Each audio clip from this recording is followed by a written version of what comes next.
Yeah, you ever met someone where it's like they could be putting in all this work, or they think that they putting in all this work, and it's nothing like to show for it? Like, imagine someone studying for a test.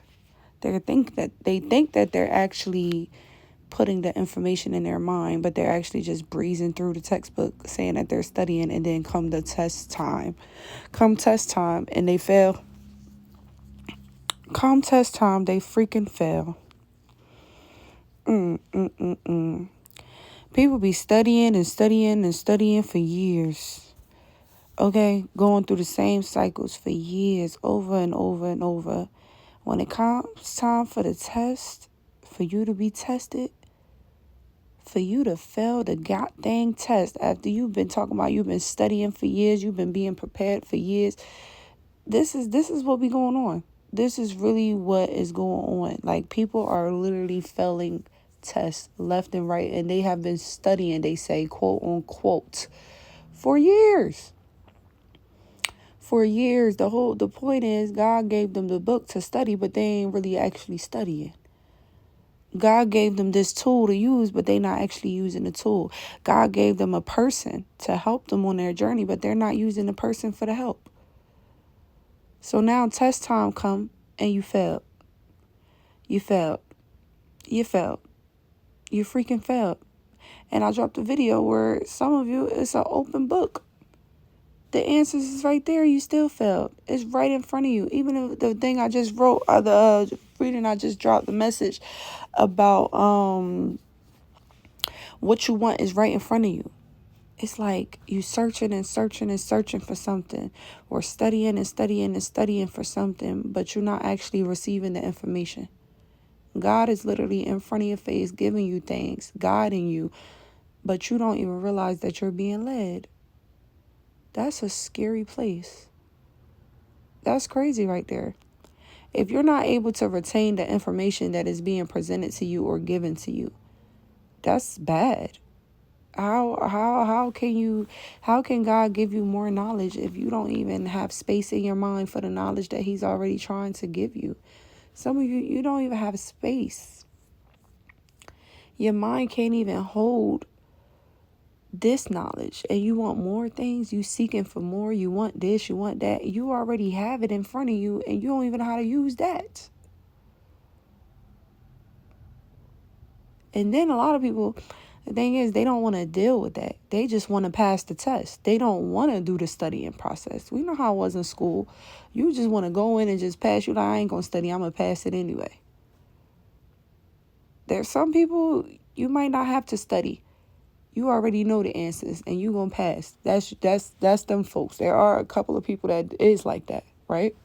Where God will test them on things, or excuse me, y'all, where they'll be tested on things, but because they have sharpened up their discernment and they have figured out that these are the cycles that keep going on and on, now it's like they're prepared for the test. They're ready for the test without even having to study, because they actually are using their experiences and stuff as a way for them to be studying.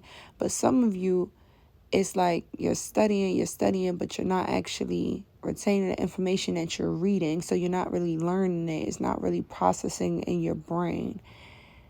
And then you go for the test and then you fail.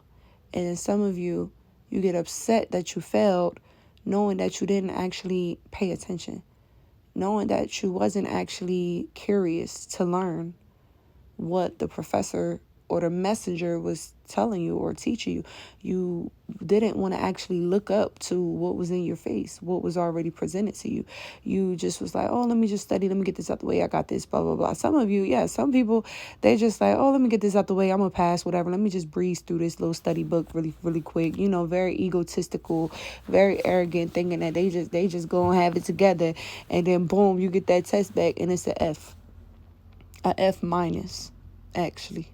Not even just the F, it's the F minus, because of your arrogance, thinking that you know it all, you know? And then there's some who are afraid of the test altogether, who don't even show up to take the exam. You know how you take the SATs, they give you a couple points just for putting your name on the sheet? Some of them ain't even showing up just to put their name on the sheet.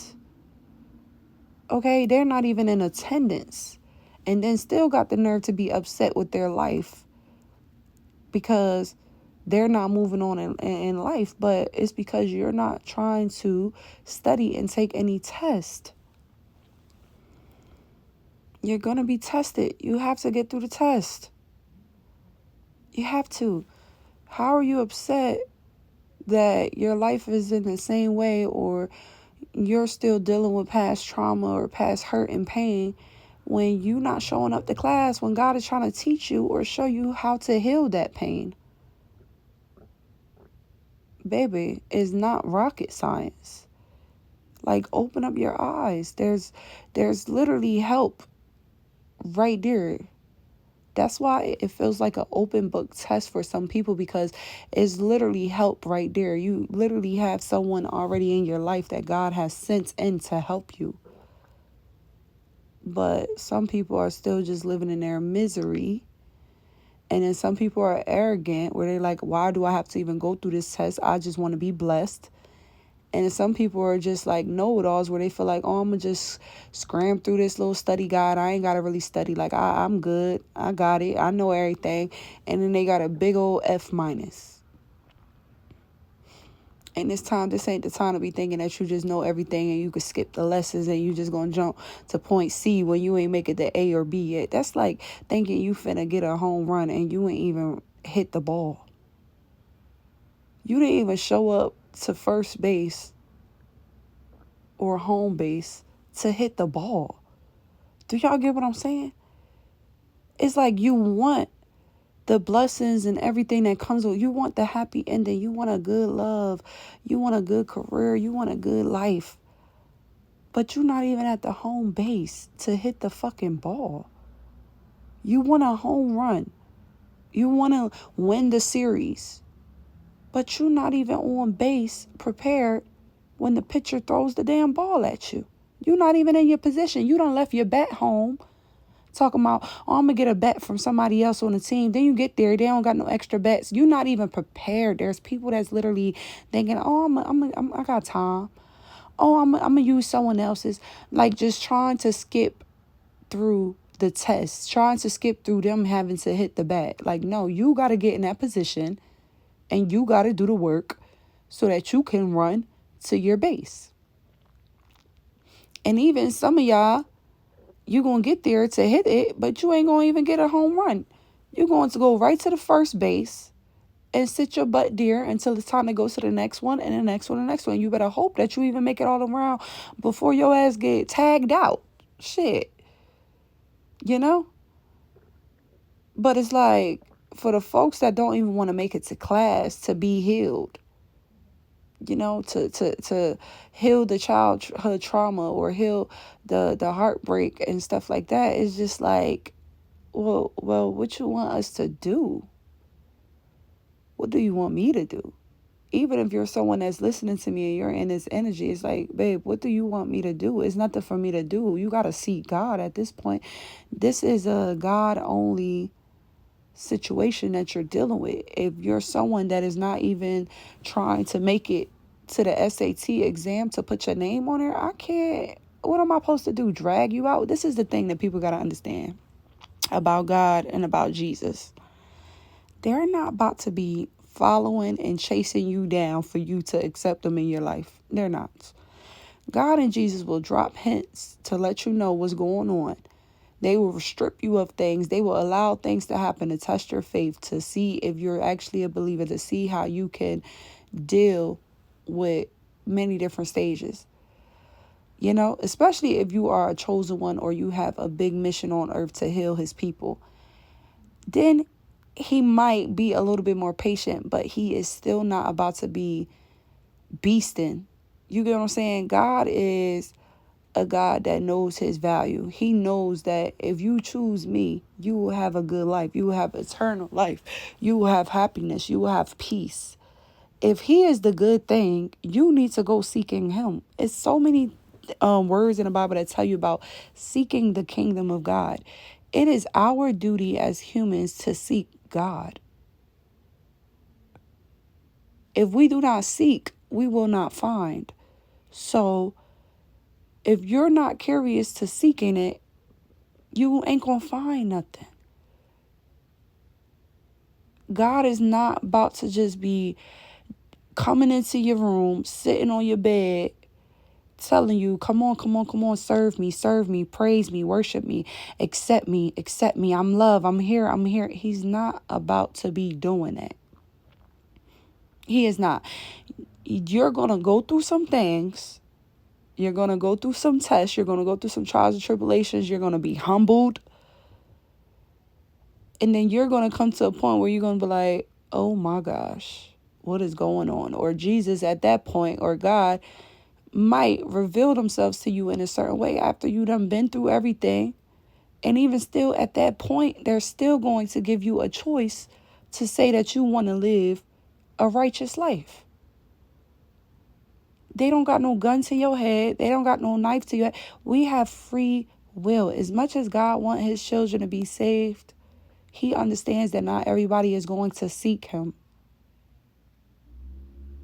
And if you're one of those who are not willing to seek him, to get to know him, the one who created the heaven and the earth, the one that created human beings, the one who provides us with everything that we really, really need, not these materialistic things that we done created, but the things that God already have created for us on earth that we really need to survive. If you don't want to build a relationship with that, that's a you thing. You know what I'm saying? That's a you problem. We have situations where people go through the darkness and they're going through like they're awakening, and God reveals himself and he tells them like, hey, I'm here for you, come to me. But that ain't happening all the time. That's usually if someone is going, that's like if it's a really big testimony. Like you could have been a warlock, you could have been into a satanic cult, right? And maybe you did a lot of things and God wants to change things around in your life, right? Or like Saul's switching to Paul when he was a killer out here. Then God changed his whole name and used him as a testimony. That'll be different. You get me? Remember, he made him blind, and he saw Jesus and he spoke to him. You get what I'm saying? It's like if you have that really, really big mission, God will come and let you know, hey, I'm trying to get your attention here. But again, he's not about to be carrying you all the way through the sea. Like, he's going to bring you to the water, but he's not about to carry you into the sea to make you drink the water. Or, like he's going to plant that seed and let you know, hey, I'm trying to get your attention here. Hey, I love you. But he's not about to put you on no leash, dragging you around, making you be of the light. No, you still have that choice. You still have a choice to choose love, and you have a choice to choose hate. You have a choice to grow and heal yourself from past situations and things that hurt you. Or you have a choice to stay in that misery. But the thing is, God ain't about to be company there. He's not company for the misery. He's not. Especially if you're not catching on to, like, if you're being oblivious or neglectful to the help that he is sending in, if you're just not catching on. You get me? It's like some of you, the things that you want or you really, really need, not even what you want, because you might not even realize that this is a want yet. But things that you need, God are providing you with. But because of your blindness, and because of the spirits that is overtaken in your mind of fear and doubt and lack, right? And telling you you're not worthy of love, or telling you that you're going to be rejected, or don't fall in love with this, or don't get too happy with this because they're going to leave you. This is all demonic spirits taking over your mind. And it's like you got to get to a point where you're like, what the freak am I even thinking? Like, why am I even thinking that? Like, no, that's bullshit. Fuck that. I deserve to be happy. Like, I'm a good person. I deserve to be happy. Like, why did I ever think that I don't deserve to be happy? Why would I let someone take my happiness away from me? And y'all let people take your happiness away from you by being stuck on people of the past that hurt you, That's like worrying about the problem instead of praying about it and leaving it in God's hands. It's like you're still keeping the problem alive because you're not actually healing it. Like if someone broke your heart, and ever since they broke your heart, you're not accepting loving, you got a closed off heart, you're rude, you're mean, you're just not hopeful anymore for that type of lifestyle, the enemy won. The enemy is winning because they have you in that mindset thinking that you're not good enough. You don't deserve that. You can't have a good life. So you have to wake up one day and be like, why would I give the enemy that much power? Like, no, I get power within God. My power comes from God. My power comes from Jesus. You get me? And when you reclaim that power, that's when God can start working in your life. You have to be the one to reclaim your power. You have to be the one to set boundaries. You have to be the one to make the proper sacrifices. You have to be the one putting in action. You can't just be waiting for God to just come put you on a leash and just dragging you around everywhere like, yeah. No, you got to choose God. You got to seek God. You got to always include God. Once you abandon God or you get away from God and Jesus, now you're letting other spirits or doubts, fear, these are, we call them, spirits or whatever. The spirits of the enemy get into your mind because you don't have God close to you. If you're in fear, you're in lack, you're in doubt, you're scared to love again, you're scared to build new friendships, build new connections, do this, go to your career, work here, try again. If you're just afraid of trying again after you done failed, please reclaim your power, please. Because until you really decide to get out of that funk and you start reclaiming your power and understanding who you are is not how those people treated you, it's hard for God to really work in your life. And this is why you have a very chaotic life. Your mind is being controlled by demonic spirits that want you to be confused, that want you to not realize the blessing that is already in front of you, or not realize how God is already with you or trying to be with you, or how he is sending in people, maybe not God himself, but he is sending in messengers or people to love you, to help you, to take care of things, or just help you on your journey. If you're neglectful to these people and this help, baby, that's bad. We have to heal our heart. There are good people out here. There is a good friend out here. There is supportive friends and lovers out here.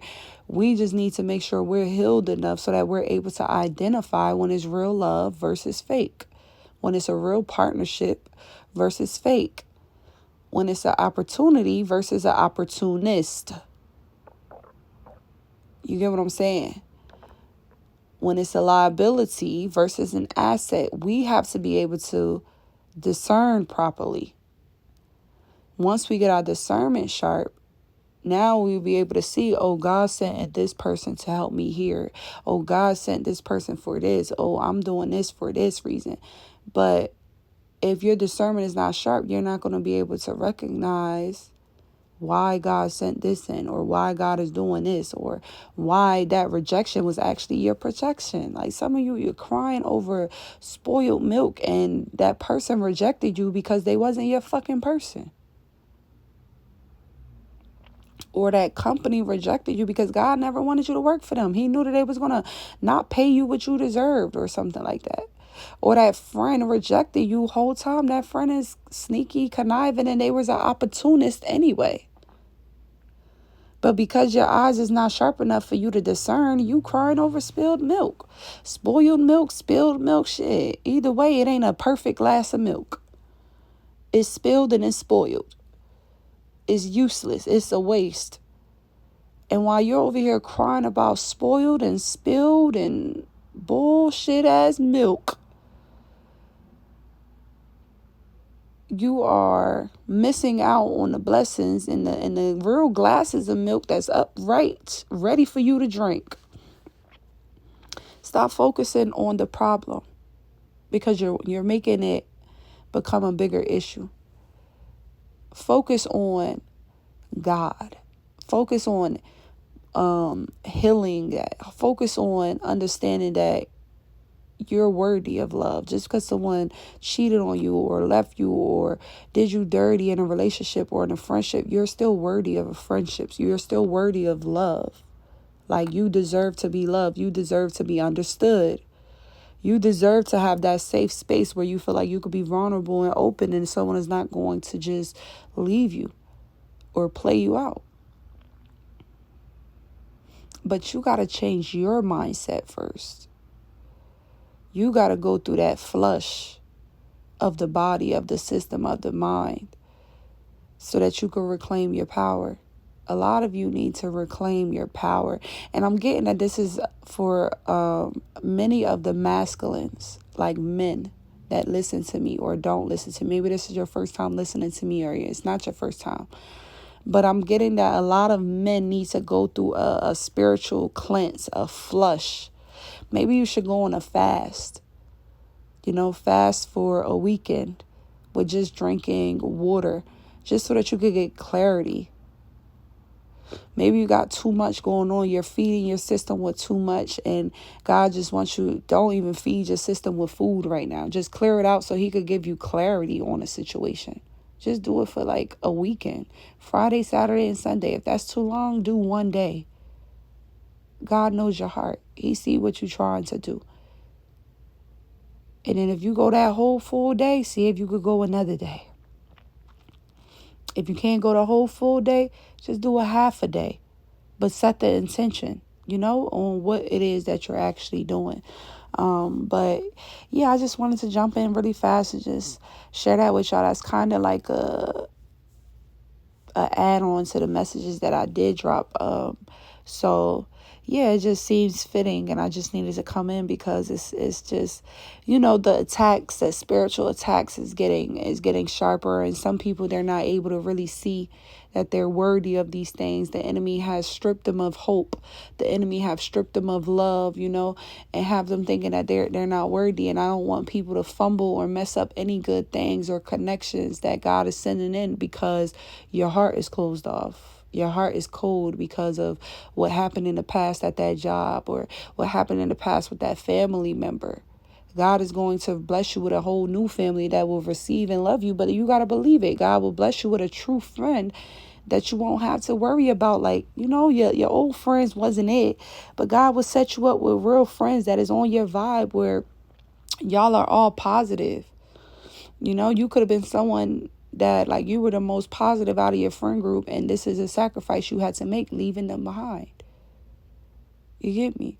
So I know it's just a lot of people that is really going through the struggle because of all the spiritual attacks, especially if you're a chosen one, especially if you have a big mission on earth, especially if you are in the book of life to be like a wife or to be a husband. If that's classified in your story already, if that's part of your purpose, then the attacks will definitely be on you in your relationship. So you got to really stay on God and understand that if you start feeling down and, now you're not feeling life and you just feeling confusion, you could just be going through a spiritual battle, and you need to just start praying, start calling on Jesus and rebuke that negativity out of you, away from you. Because a lot of people are being tried at this time. And if you're not strong enough, you could become the weak link who will miss out on blessings or things that God is giving you to help you, because we're always healing. We're forever healing, but God will send in a therapist to be your healer, or God will send in a friend to help you heal, or God will send in a lover to help you heal, or a family member or a friend. You know what I'm saying? And if you're not paying attention, or you're neglectful, or your heart is closed off, you won't even realize that this person was sent in by God.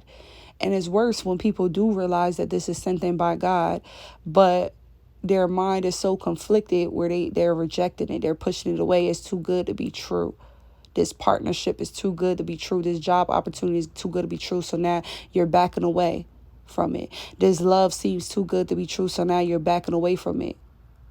That's a problem within itself, because it's like God is good. and it is true.